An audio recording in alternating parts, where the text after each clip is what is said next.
Welcome to Luca is a Billionaire, where the only thing I invest in is your answers.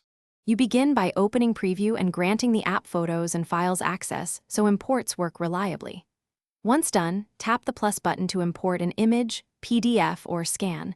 This is the first actionable step. Make sure to choose the correct source, camera for scans, files for cloud items, because import type affects later tools. You'll see the file appear in the workspace. Tap it to enter editing mode and prepare for the next set of detailed actions.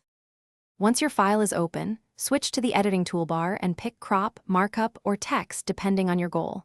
You'll use gestures, pinch to zoom and 2 fingers to pan, to position accurately. This matters because tiny misalignments show up in exports. Choose brush size and opacity for annotations, and tap the color swatch to maintain brand or readability standards. As you edit, use undo and redo liberally to compare versions and lock in the iteration you want to export.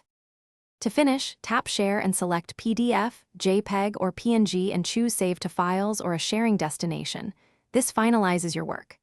Make sure to use Compress for large scans so senders can receive them, and select resolution options for quality versus size trade-offs. If something goes wrong, export failing, missing pages, check available device storage, enable background app refresh for preview, and restart the app. That single troubleshooting tip resolves most stuck export issues. Thanks for watching and please subscribe. It's the best investment you'll ever make.